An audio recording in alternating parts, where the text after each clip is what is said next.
All right. Hello again, Avengers, and welcome to another exciting daily vlog. This is Daily Vlog 2025, number 2022. I missed vlog number 200 because I was super sick. Quick update for those caring about my health. Still not great. All right, let's talk about why a lot of you are probably here. What in the hell is going on with Vshojo? I'm going to start this off by saying I have no connections with anyone at Vshojo. I have no insider information. I have not even looked at the company website. So everything I'm going to say in this video is purely conjecture. So please do not take anything that I say in this video as me somehow saying, well, this is what's really going on. It's not. However, I have been seeing a lot of people jumping to conclusions, and it reminded me of a story. No, it reminded me of something similar that happened to Defy Media years ago. And it turned into this massive, massive issue where MatPat effectively accused Defy Media of running a Ponzi scheme and stealing money from them, when what actually happened was Defy Media was run poorly. The people that were running the company made some bad choices, and it cost them the company. And unfortunately, when Defy Media went down, all the people that depended on it also went down, which included MatPat and a lot of other people.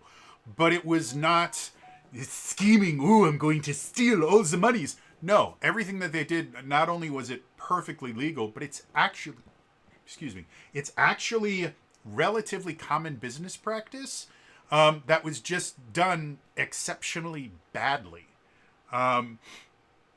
And so, for anyone that doesn't know, Iron Mouse announced a few hours ago that effective immediately, she was no longer with Vshojo, which is the, I'm not even sure what it was. Effectively like the parent company or management company, something that helped Iron Mouse do her Iron Mouse thing. And she's been very, very vague on purpose at the advice of legal counsel, according to her. She's been very, very vague as far as why she's leaving, but the things that she has mentioned is, according to Iron Mouse, Vshojo owes her a significant amount of money. There's never been a discussion of a specific number for that, just significant amount of money. And she also claims that they owe the Immunodeficiency Foundation, I think is what it's called. It's a charity that Iron Mouse raises money for all the time because she has immunodeficiency. And this specific charity helped her before she became Iron Mouse. And so she wanted to give back and help other people in similar situations. All this is wonderful, amazing things that she does. According to Iron Mouse, Vshojo owes the Immunodeficiency Foundation upwards of $500,000. And immediately, the internet goes wild. Oh, these evil people, they're stealing money from charities. They're horrible. They're disgusting. They deserve all these horrible things done to them. I personally don't think it's as clean cut as that. Again, something that a lot of people don't realize is the way you think a business runs is not how it works. The vast majority, and I mean like 99.999% of successful businesses run on a deficit. What do you mean by it? I'll explain in a little bit.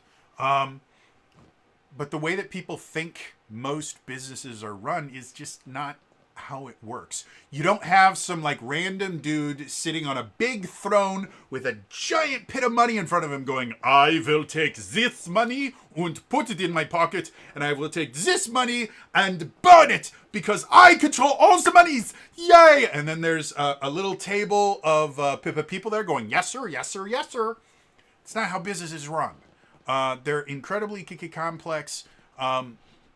They're run almost entirely on credit and debt.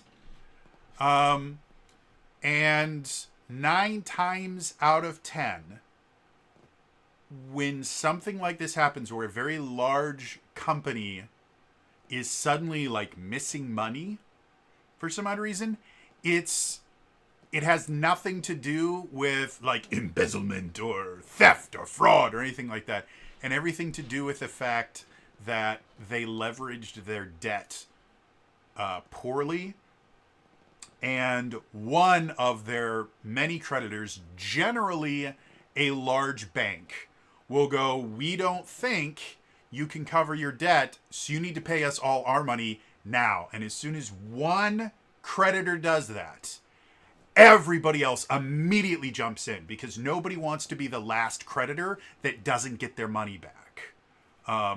So I'm going to, excuse me, I'm going to go into more details. I promise I'm going to explain how all this stuff works. But I just wanted to get a little bit of insight into the universe so that people can stop calling, for, death sentences and things like that, and just understand what really is going on here. And the reason that matters, because a lot of people will say, well, it doesn't matter. This charity is still out over $500,000. So who cares if it was stupidity or malice? They're still missing this money. It's a valid point. However, the way that our legal system works, the way that our economy works, you really do need to identify the actual problem before you can fix it. If all you do is go, there's a problem, someone needs to be punished, guess what? You're probably going to make the problem significantly worse. And in a lot of situations when things like this happen, when they are dealt with correctly, very few people get screwed over. When they're dealt with poorly, everybody gets screwed over. So let's talk about what possibly might be going on in Vshojo. Again, I have no insider knowledge. This is just, I kid you not. The stuff that's happening right now, this is actually things that you learn about in business school, because this thing actually does happen on a fairly regular basis. It just generally doesn't happen to companies this large, and it generally doesn't happen, or I guess actually it does happen to companies this large. It just generally doesn't happen this publicly. So, first of all, let's talk about what everybody thinks is going on.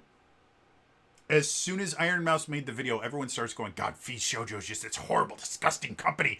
All these people are just evil. They would steal money from a charity. So, if that were true, how would that work? Do you guys think that Vshojo is just a big old, like, Scrooge McDuck building that just has, like, a big vault where people just swim in money, and so someone can just come in and just start filling their pockets with money and then run away with $500 million? That's not how it works. If something untoward was going on, more likely than not, what we are talking about here is embezzlement. You've probably heard that term a lot. It's actually a pretty large catch-all term that basically covers any time somebody steals money from a business, effectively. Embezzlement can be like a low-level employee stealing money from the company. Like, theoretically, you could classify a manager at a retail store taking money out of this safe as embezzlement.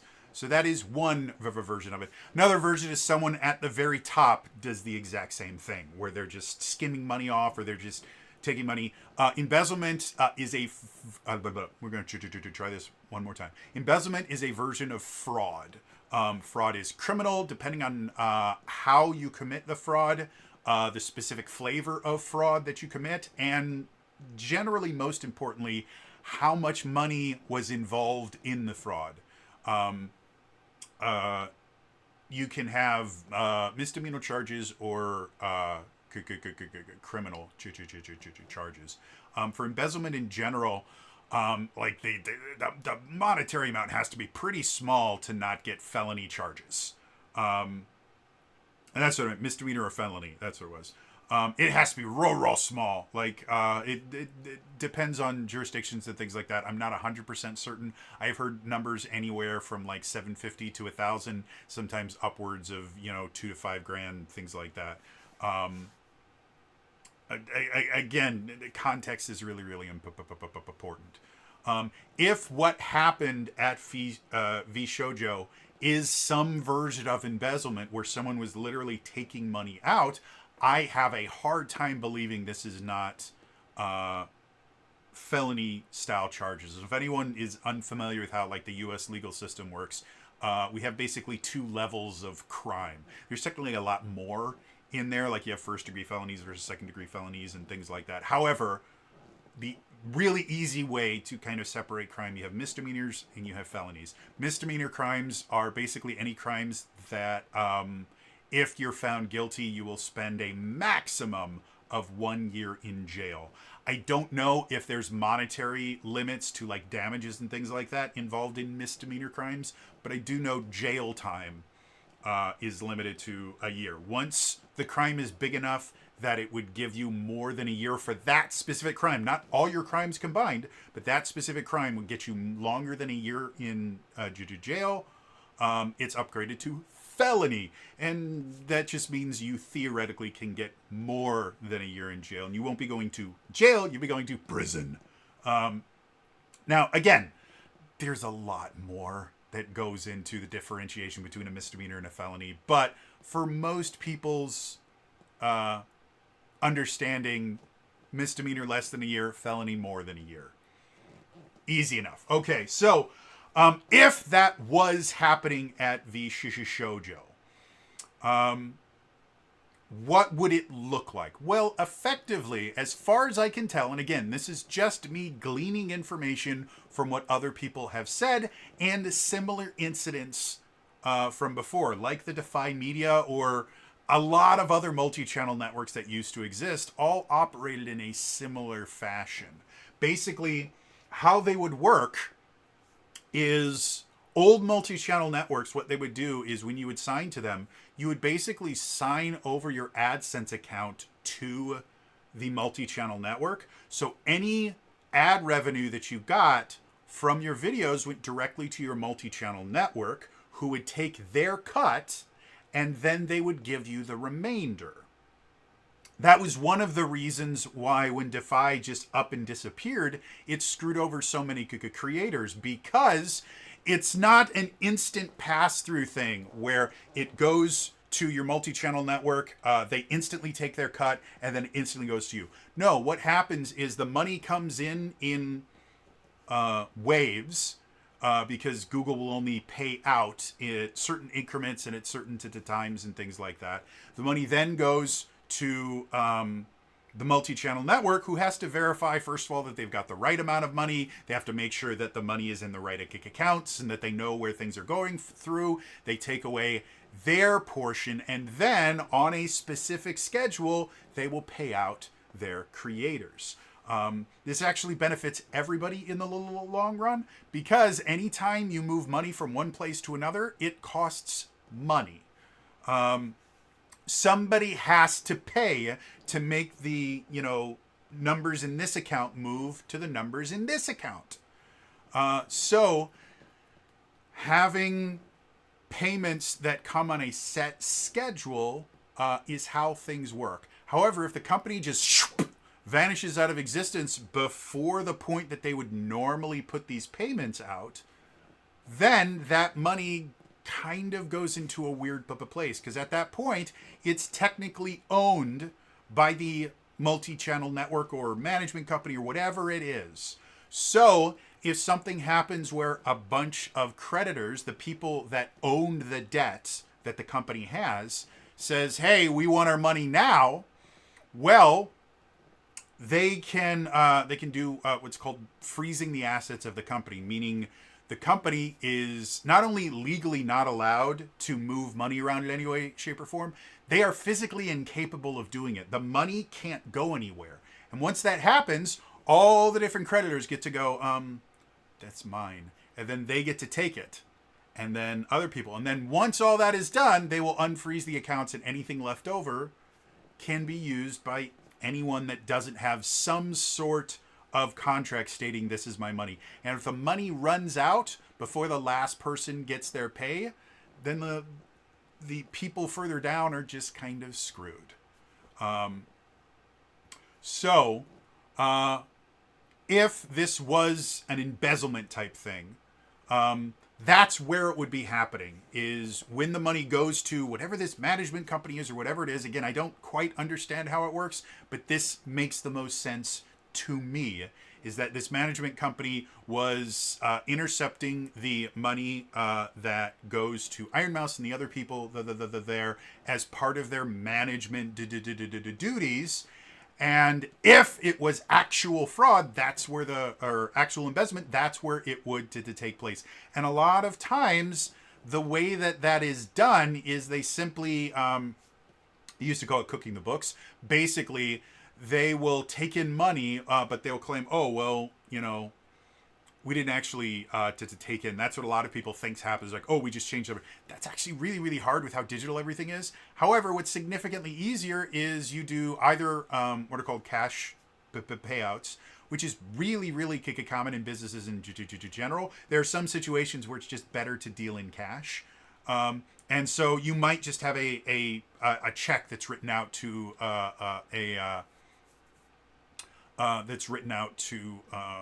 one of the board members or something like that for a set amount.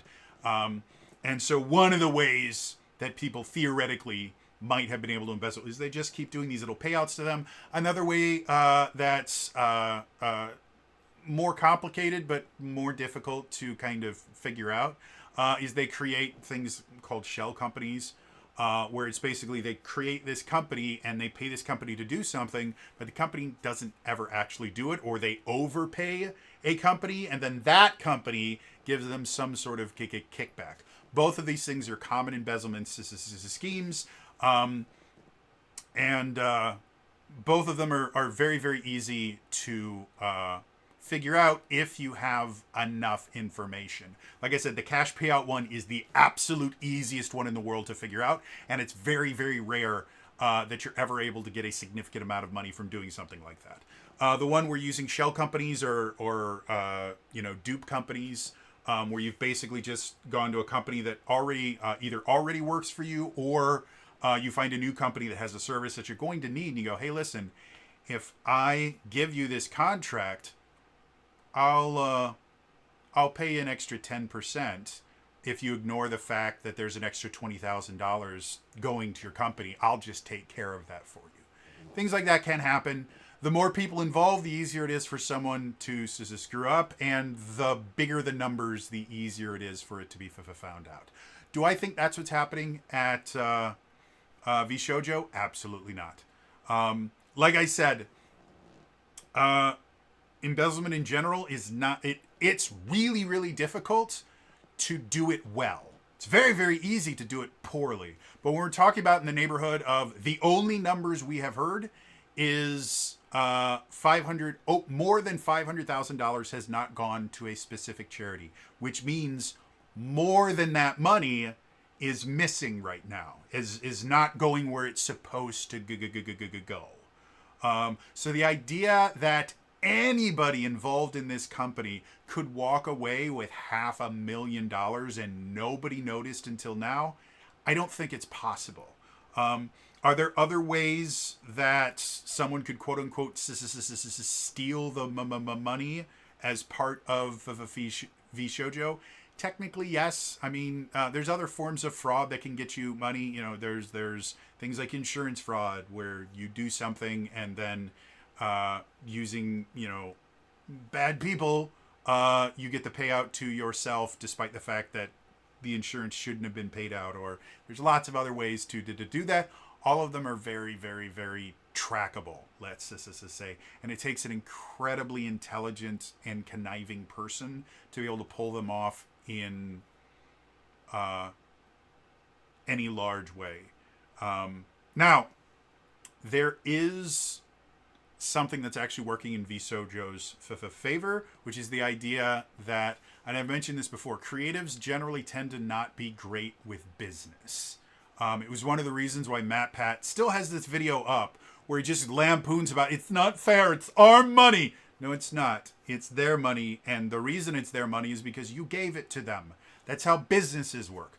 Creatives just really aren't that great at business in general, and business in general is very, very difficult. Again, I had to go to school for 4.5 years and spent a decade actually doing my job in order to get to the place where I am now, which is still not super, super knowledgeable. I just know more than most. Running a business is very hard. Being a part of an extremely profitable business like Vshojo is very difficult. So it's very, very possible that due to just the inexperience of the Vshojo VTubers, it would be slightly easier for someone to pull something over on the VTubers. I still don't think that's what happened. Again, if that's what actually happened, first of all, Iron Mouse wouldn't have made an announcement. When crimes are happening, you don't talk about it. You don't make announcements or anything like that. Announcements are for press. And I was reading on Twitter recently something that really stuck in hard. If somebody announces that we are now investigating blah, blah, blah for blah, blah, that investigation is going nowhere. Unless that announcement also comes with charges, it's smoke and mirrors. It's making it try to look like they're doing something when in all actuality, they either don't have enough information to do anything on it, or they're trying to make it look like they actually did something when in all actuality they're trying to sweep it under the rug. As strange as it sounds, it's a lot easier to sweep something under the rug when it's super, super public than it is in private with things like the Freedom of Information Act.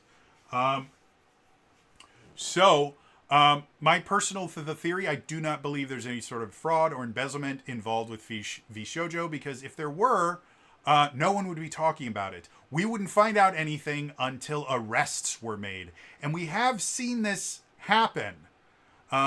If you look at the things like, I mean, if we go way back to like Bernie Madoff, there wasn't this big announcement, we are investigating Bernard Madoff for a possible... No! They didn't do anything until he was indicted. Once he was indicted, everybody started talking about it. But by the time they have an indictment, that means the way indictments work is they go to a judge who forms what's called a grand jury. A grand jury is just a bunch of people that get to decide based on the evidence presented whether or not they think charges should be filed. That's what a grand jury is for. One of the problems with a grand jury process in general is the defense is not a part of the grand jury. So the prosecutor can literally make up whatever in the hell they want. They can say whatever they want. They're never challenged on it. They just have to be able to convince a group of people that, yeah, this person sounds like they might have done it. You should probably arrest them. That's what a grand jury is. And once a grand jury finds reasonable cause to arrest someone, that's when you get an indictment. So if Vshojo had done something illegal, we wouldn't be hearing about Mouse going, I've been told by legal counsel that this is all I can say. No, she would have been told, not by legal counsel, she would have been told by the investigators and the police that were probably, actually in that particular instance, would probably be the FBI. She would have been told by the FBI, you don't say a damn thing about this to anyone, because as soon as they find out we're investigating them, things start going missing. And we don't want that. So I sincerely doubt any sort of fraud is going on here. But if it were, that's probably how it would go. So what do I think is more likely? I think there was some bad business decisions combined with the market volatility that we are seeing right now. What do I mean by that? Okay, so I said before, most businesses operate in debt. The first thing that I learned when I took my first accounting course, or I don't know if it was the first, but it's one of the first things I remember at least, is the basic accounting equation. Everybody write this down. This is super, super important. This will be on the final. Equity equals assets plus liabilities. This is the foundation of GAAP, not the GAAP. That's a totally different thing. GAAP stands for Generally Accepted Accounting Principles. It's the way that you're supposed to keep your book. It's not laws. It's not law that you have to keep your accounting books in this particular style of accounting. However, it is highly encouraged because anytime the IRS comes looking for you, they're going to expect you have everything set in GAAP standards. And if you don't, they're going to assume you are trying to hide something from them and things get very, very bad for you. And they will eventually have to translate your books into GAAP standards, and they will charge you for the amount of time it takes for you to do, for them to do that. So what does that mean? Well, equity is the total kind of dollar value of the company. And this is an extremely important number for businesses in general because companies use their equity to leverage for leverage in applying for loans. And loans are how businesses operate. So to fully understand, equities equals assets plus liabilities. Assets are everything from your physical stuff like printers, computers, stuff like that. Those are physical assets. They all have a dollar value. Fun fact, the longer you own them, the less they are worth. There's an equation you can use called depreciation, or a process you can use called depreciation. There's an equation for it. Different things will change in different ways. And if you try to depreciate your assets in the wrong way, the IRS has large problems with you. So that's part of assets. The other part of assets is money. Any money that is in a bank account that is attached to your company counts as an asset for you. That's real money. That's, ooh, I like it, the money. I like it, the money. That's a good money. So any kind of money is counted as part of your assets, and that increases your equity. So in the multi-channel network example, as soon as the money goes from Google or whatever into the bank accounts of the multi-channel network, that counts as an asset for them. Now, that doesn't sound fair, right? It's like, well, that's not their money. Well, there's another thing. There is liabilities. Liabilities is all the credit and debt that you own. Now, you may notice something kind of strange. The equation for equity is assets plus liabilities. But liabilities are debt that you owe. So why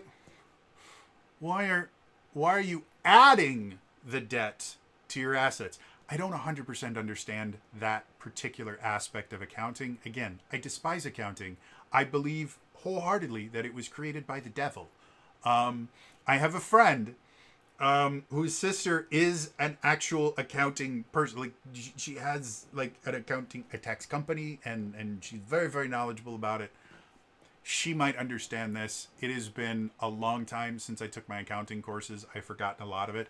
I don't remember exactly why you add liabilities instead of subtract them. I remember complaining about it to my professor back then, and the basic response is it's generally accepted accounting principles. Just live with it. So, getting debt and things like that is actually valuable for a company because it shows that they are averaging or they are leveraging their assets correctly. A company that has no debt is a company that's being managed incredibly poorly.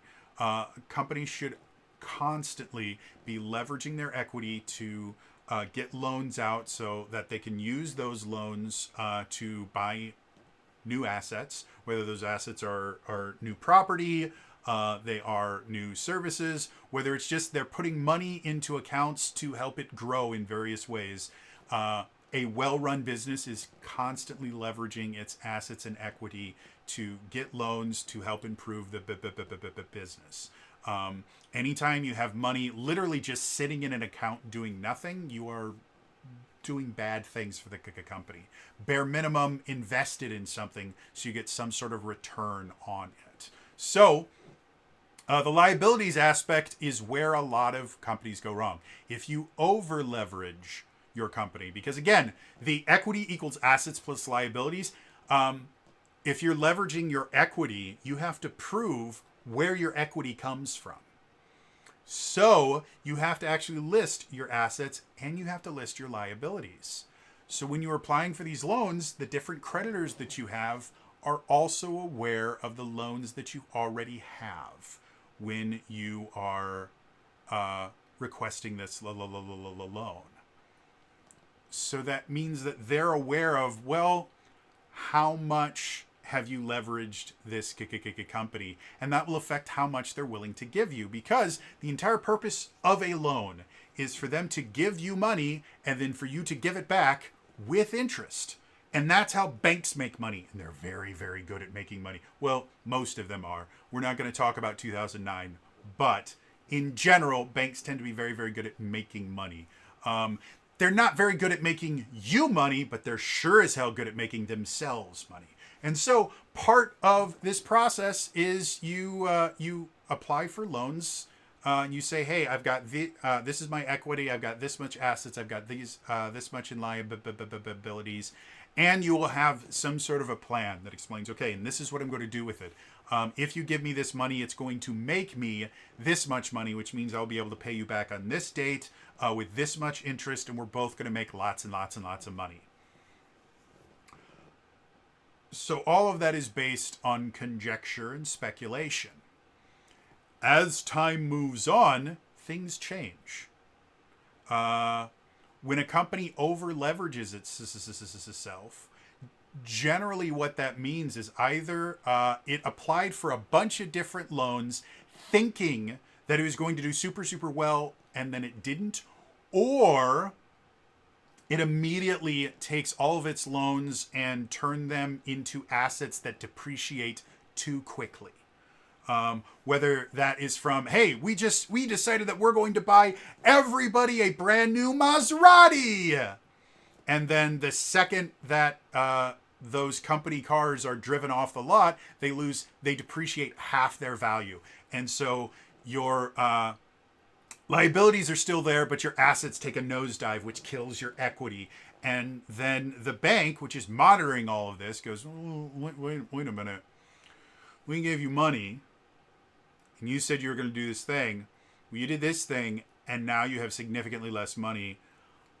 We're a little bit worried here because the amount of assets that you have is getting dangerously close to not being able to cover everything that you have. Because basically what's supposed to happen is bad things happen. You should be able to sell enough of your assets to cover your liabilities. When banks start saying, hey, your assets are a little bit close to your liabilities, they start panicking. And again, all it takes is a single bank to go, hey, listen, we don't think you can cover all your liabilities, which, another thing, 9 times out of 10, your assets are going to be less than your liabilities. And that doesn't instantly make the banks come after you, because the way that they view it is like, well, you're investing. You got to spend money to make money. There's still enough there for me to get my money back. So I'm not worried yet. But once it gets to a dangerous point, I don't know what the dangerous point is. It's different for every single business or every single market, and different banks will have different places where they're like, no, we're going to call your debt. But once that happens, all it takes is one bank, one creditor going, no, we're done with this. We don't think you can meet your obligation according to this contract, so we're calling all of our debt right now. And when that happens, everybody that owns debt for this company finds out very, very quickly, because all of them are keeping an eye on this company so that they know that their money is coming in. And as soon as one of these creditors says, hey, we're taking our money back, all of them will do it. Because, again, you are generally, like, part of your leveraging is your liabilities. So there are going to be people that don't get the money that they invested in. And once the money's gone, it's gone. There's nothing that they can do. If they can prove some sort of crime happened and it wasn't just stupidity, they might be able to start going after the assets of individual people. But for the most part, that doesn't really happen. In general, what happens is, if the boss went and just, bought him a $2 million house and, a $3 million car and all these things, that is his personal stuff. It's separate from the business. Unless he does something illegal, the bank can't touch that stuff because it doesn't belong to the business. It belongs to, like, the CEO or something like that. So stuff like that happens very, very, very, very quickly. And some businesses, what happens is what happened to Defy Media. They literally do not have the money to cover all of their debts, and so a judge steps in, freezes their accounts, and then it goes through an arbitration process. And that's when we start finding out that there are different flavors of debt. One of the things that can be a part of a loan contract or an investment contract, because that's another thing that big companies deal with as well, is investment and the things like that. If somebody invests in the company, they go, I'm giving you this much money, I expect this much back. I have purchased this part of the company. And if they decide that they want their money back, they technically can do that.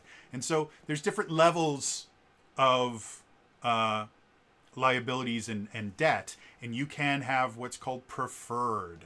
And basically what that means is, in the instant where not everybody is going to get paid, the people with the preferred debt, they which requires generally either putting it in part of the contract or giving a more favorable return rate or something like that. It's part of the negotiation process where they'll go, hey, we'll call this preferred. And that will generally allow banks specifically to go, you know what? As long as we're ensured that we're getting our money back, we're fine if you screw over these other people. So we'll do the preferred thing. And that's what happened with Defy Media was all these banks had the preferred debt, and all the YouTubers didn't have anything like that in their contract because they didn't know that that was a thing. And they wouldn't have got it as part of the contract either, because it just never would have happened. So all the people with a preferred debt go through kind of a version of arbitration. It's not really arbitration, but it's something similar. And they all start just chopping off pieces and go, well, he owes me this much, and they owe me this much, and everybody gets their piece. And then once the preferred people are done, then it goes down to the lower people. And all of this is done in a remarkably orderly fashion, because this is not an uncommon thing to happen. This happens to businesses on a regular basis. Declaring bankruptcy is different from selling off all your assets and stopping operating as a business. So let's get back to Vshojo. What do I think probably happened? And again, this is pure conjecture. I'm not saying that I know anything. I have no insider connections. I have never spoken to anyone at Vshojo in any way, shape, or form. It just makes sense to me because I've seen this in other businesses. Vshojo had a lot of money coming in.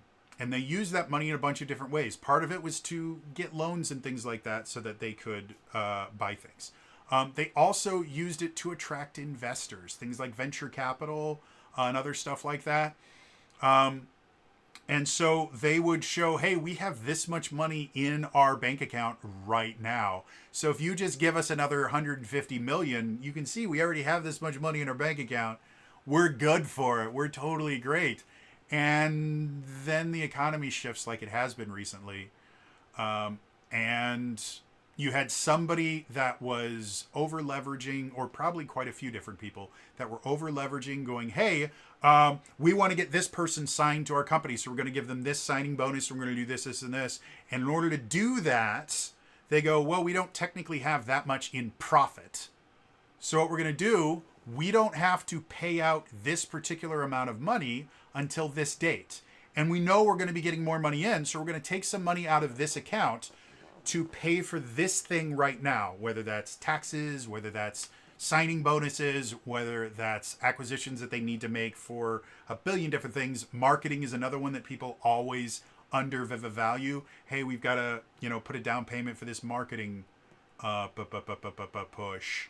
So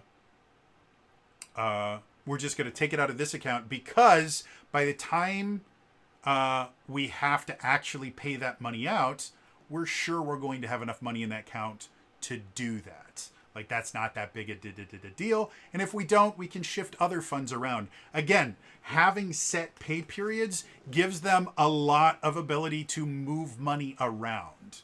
And again, every time you move money, it costs money. But there's ways, if everything is kind of in a group pot, or all of the bank accounts are owned by the same person, it's significantly easier to transfer money from one bank account you own to another, compared to one bank account to you own to a bank account that somebody else owns, like a VTuber. So what I'm guessing happened, and again, this is entirely speculation, this is entirely a guess. I'm not saying I know for a fact this happened. I've just seen it happen before. Profits start to dry up for Vshojo for a number of different reasons. Again, YouTube ad revenue has been dropping. The economy has been in a hard place recently. There's been significantly less investment in marketing in general. And so Vshojo was losing money. And that happens with businesses. And they were looking at different ways to make money back. A simple way to make money back is to sign new talent. I believe someone new signed with Vshojo very recently. If I had to take a guess, I would guess one of the reasons they signed new talent, when obviously something financial is going wrong with the company, is because as soon as they sign that talent over, they now can go, well, look, see, we're going to have this money in this amount of time. We don't have to pay it back until this point. So we're going to be okay. All of this is 100% legal. All of it is 100% stupid. But it is illegal to do. Again, as long as the money is in Vshojo's hands, it's their money. And they're allowed to do whatever they want with it, as long as what they're doing is not actively illegal. And so shifting it around and, borrowing from Billy to pay off John is bad financial advice, but it's not illegal. And then eventually what happens is they've been doing this so much that they eventually get to a point where, oh, shoot, we don't have enough money in this particular account to make this particular payout that we're supposed to. How are we going to deal with that? Well, one thing that most businesses won't do is they won't immediately go to you and say, oh, hey, we don't have enough money to pay you, so we're only going to make a partial payment. They will just make the partial payment. And if you don't keep track of your money very closely, or if your money fluctuates wildly, like sometimes can happen on YouTube and Twitch and the entertainment industry in general, you might not notice that you should have been paid $1,000, but instead you only got 900.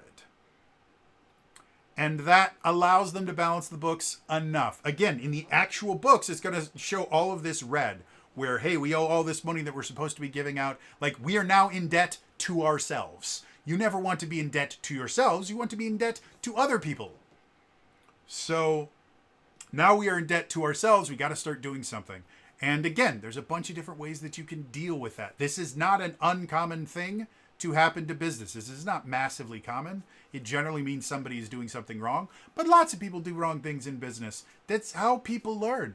And there's a lot of different ways to fix that. Sometimes it can just be cutting expenditures. Everything from lowering salaries, laying off people, those are all ways to kind of get rid of some of that red. The other way, which is significantly riskier, is go, okay, well, let's find a way to just make more money. We can do that by hiring on a new employee. If we hire a new employee, then we can get that much more money because we can make more things. This is incredibly common in the manufacturing industry in general. If you are starting to run into money problems, something that's really, really common is you will get a loan to get a new machine or to hire more people or things like that, because that will increase your production, and then you will just get more money in. And so you'll be able to pay off the loan and then start making extra money to get rid of some of that red. Another thing that's less common because it creates more issues later on is you start selling off assets. Anything that actually has a value, or what can be very, very lucrative. Remember that thing, depreciation? Like if I buy a $50,000 copy machine, which if anyone's going, that's a really expensive, it's not. In a business environment, a $50,000 copier is not a crazy thing. Businesses do not go to like Home Depot, or not Home Depot. How about Office Depot? They don't go to Office Depot and just go, I want that one. They buy, I actually interviewed for a job, but the only reason I didn't get the job is I showed up to the interview like 20 minutes late because my brain flipped some numbers around. The interview went really, really well, but he was former military and he was a real stickler on time. And he was like massively insulted that I showed up late. I called him and said, hey, I'm really sorry. I'm going to be about 20 minutes late. I mixed some numbers up. He's like, how do you mix numbers up? I don't know. My brain doesn't work. But I was going to be working on a direct business to business printer selling program where I would go in and I would sell like Xerox copy machines for like $20,000 or $50,000 to big businesses. So let's say you buy $50,000 copy machine, and you're going to depreciate it over 10 years. So basically what that means is every year when you count it as an asset, it gets $5,000 less asset. And so after 10 years, that asset doesn't actually count as an asset anymore. It's listed as $0. Now, if you continue using this machine after it's been depreciated, technically you are getting output from this machine without it actually costing you anything, because it's this machine doesn't really exist. And if you depreciate things too quickly, that actually is a form of fraud. You're supposed to depreciate it in how quickly you think you're going to be using it. But what can happen is it depreciates to nothing or depreciates to a very low value, and you go, we need money. Let's sell this thing that, according to the banks and everything, is only worth $10,000, but we can sell it secondhand for $25,000. It's still going to be cheaper than someone buying a brand new $50,000 Xerox machines. And for anyone that doesn't know, Xerox makes tanks that make copies. The things are indestructible. It's really like the business line stuff, or at least they used to be. I don't know if they're still as good as they used to be, but the damn things, I mean, you could hit them with a sledgehammer. As long as you didn't like crack the scanning glass or anything, like the things would keep on going. So buying secondhand machines and stuff like that is a way for businesses to make money. You sell off the things that are almost completely depreciated or things that have completely depreciated, make some money off of that wasn't supposed to exist, and then reinvest it. Like, again, lots of different ways to make that up. but there's also lots of different ways to screw it up. And that's what I'm thinking happened with Vshojo. Again, pure speculation. I have no connections with anyone at Vshojo at all. But what I think happened, and I think the fact that they signed new talent really recently, right before this happened, is a really good indicator that Vshojo is running into money problems, because running a large business like that is expensive. You have marketing costs. You have to pay like all the different managers and the things like that. You have to pay your accountant, HR, all that stuff. So you have all that. You have tax burdens that you have to make sure that you're paying that are very, very easy to screw up if you don't have a good accountant. And then again, there's like if they have an office that they rent or they own, that has its own set of things that you have to deal with. Running a business is a lot more expensive than most people understand, and it's very, very easy to get in over your head, especially if you are leveraging a lot of debt. And again, the business world works on credit.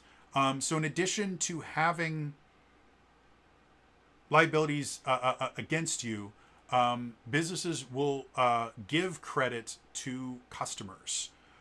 So if you are, I don't know how it would work for a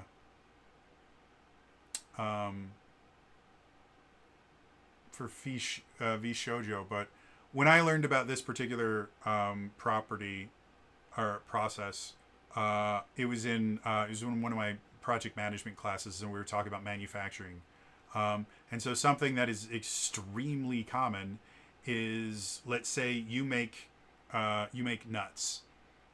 Nuts, like, little metal things you put in the end of bolts to hold them in place. Like, that's what your company does. You make nuts. You make all different sizes, all different threads and stuff like that. You make nuts. You have a customer who wants to buy nuts from you. However, they have their own business that they're running. They don't have enough money to pay for all of it, nor is it a great idea to pay for a product completely unseen. So you open up a line of credit.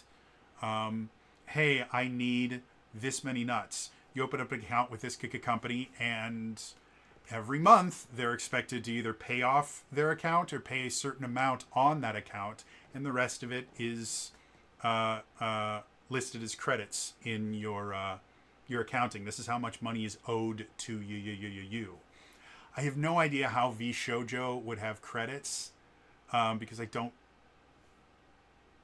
I guess for possibly for what are they called?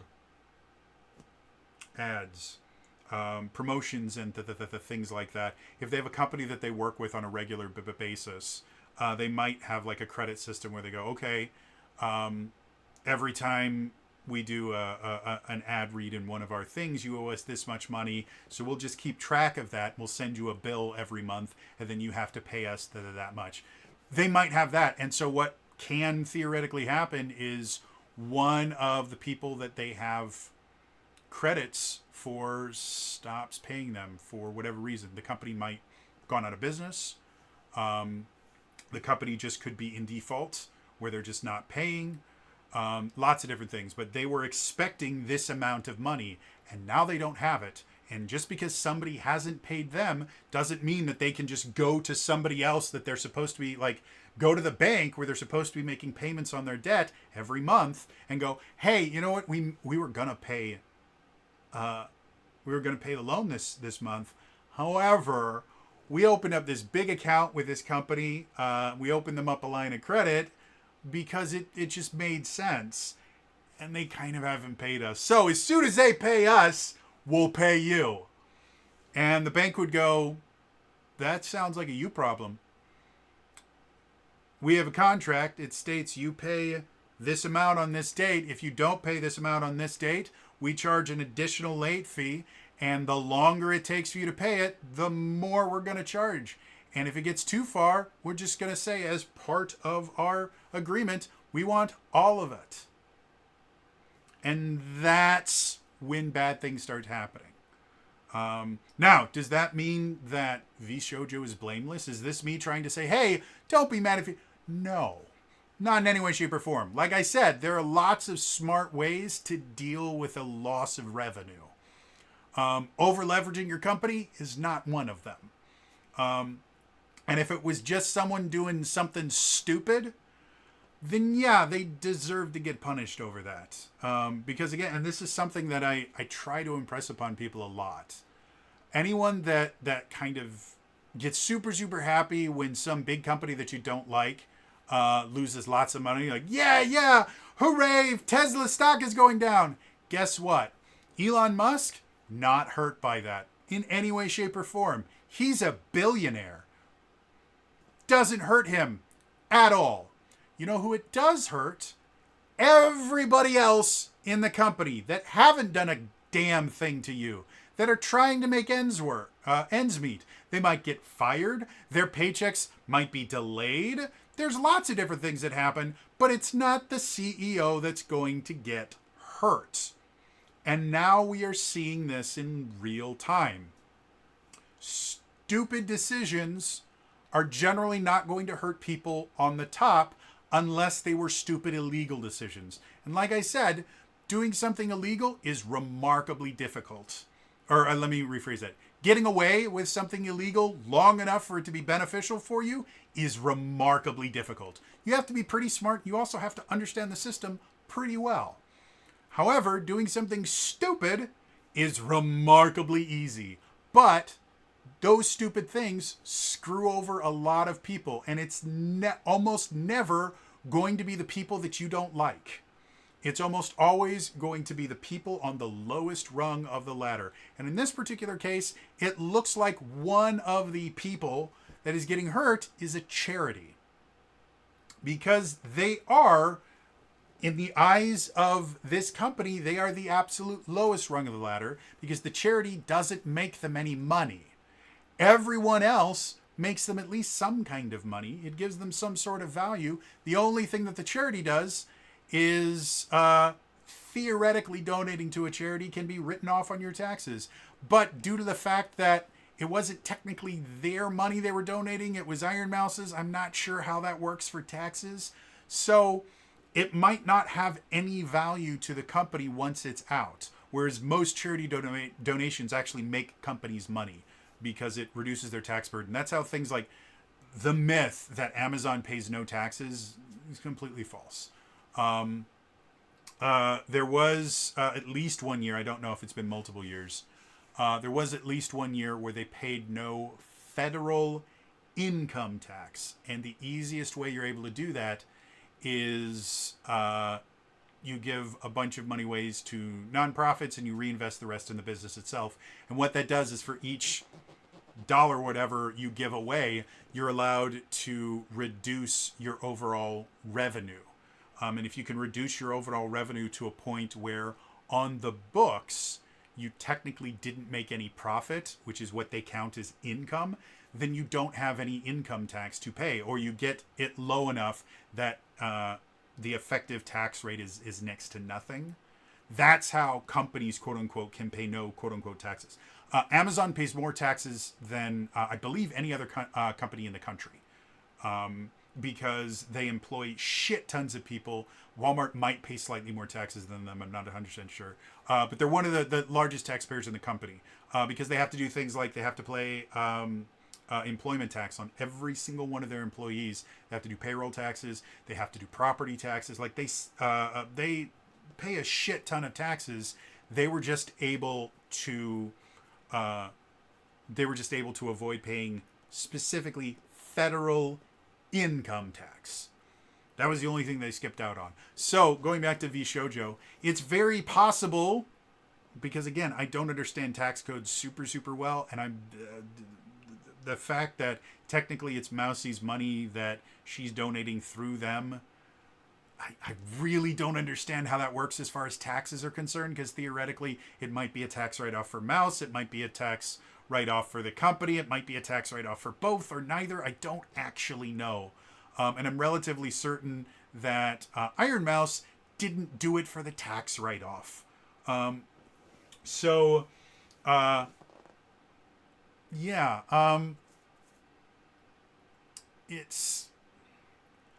It's complicated. What's going on at Vshojo, again, there's a very good chance we will never find out what actually is going on there. Because depending on whether Vshojo continues to exist or not, if anyone remembers what happened to Defy Media, we never actually heard the resolution of that because it was all decided in arbitration and closed door hearings and things like that. So most people have no idea what actually went on there, and the few people that do aren't really talking about it. That may happen with Vshojo. If Vshojo continues to exist, that will mean that somebody found a way to pay enough people enough money that they were happy. Doesn't mean that everybody gets all the money that they were owed, but again, it's the idea of if everybody, if you've ever seen the movie It's a Wonderful Life, it's a beautiful movie. It's a Christmas classic. James Stewart is in it, or Jimmy Stewart is in it. And one of the things that prompts the inciting incident of the movie is there's a bank rush on it's not a bank, it's a loan thingy that George Bailey, played by Jimmy Stewart, his family has owned and run for it's a credit union effectively. And so people basically store their money there, and then the credit union itself can lend out that money to other people in the form of loans, and then they get the money back. But it does require to have some money basically liquid that they can loan out. And that's part of the reason you put money in banks, and especially for credit unions, is you're technically kind of a part owner thing. It's complicated. And so what happens is everybody starts going, or what's his face?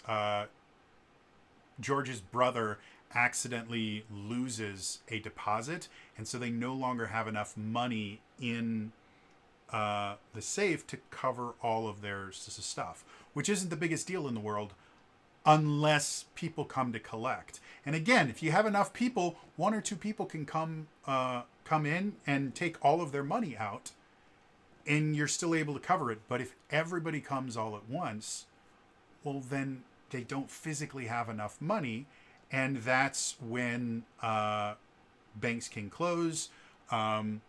If they find out that it wasn't just stupid, it was criminally negligent, that's another thing that can happen. Is if you're stupid enough that you should have known better, there's a thing called criminal negligence. And basically what that means is you're smart enough to know that that was really, really stupid. So we're going to call it criminal, and you're going to be punished for it. Criminal negligence can become a thing, and people could have gone to jail. So, spoiler alert for the end of a movie that came out in like the 30s, or 40s, something like that. Long time ago. The very end, there's what's called a bank rush. Everybody is coming to Bailey Savings and Loan, is I think what it was called. They're coming there to get all their money because they're like, oh my God, they're not going to give me my money. They don't have enough money. I need to get my money now. And everyone's just rushing. And so George is just sitting there going, hey, just how much do you need? How much do you need just to get through to the next day? Because if we can keep enough money in the vault so that nobody leaves here claiming that nobody leaves here without getting the money that they asked for, it gets to stay open, and we can find a way to get more money back. We can call in the loans that we've made. We can save it. But if everybody comes in and everybody asks for all their money, we're done. Bailey Savings and Loan is just gone. And so the first couple people go in and they go, I want all my money. He goes, yeah, but what do you need? Or Jimmy Stewart, yeah, but what do you need? Really? Really? What do you need? And first couple people are like, and then the third person is this woman that George Bailey's known for forever. He's like, what do you need?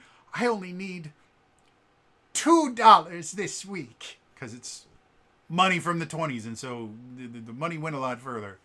And that's what happens. Is at the end of the day, I think they have like $1 left in there, but they're able to do it because everyone is willing to go, okay, I'm willing to not take all of my money right now, because if I try and take it now, there's a good chance I'm not going to get anything. Somebody in this group is going to get nothing. But if we all agree to take a little bit less, something is better than nothing. And when we're talking about big businesses, this is a thing that happens. Is if you don't have preferred debt,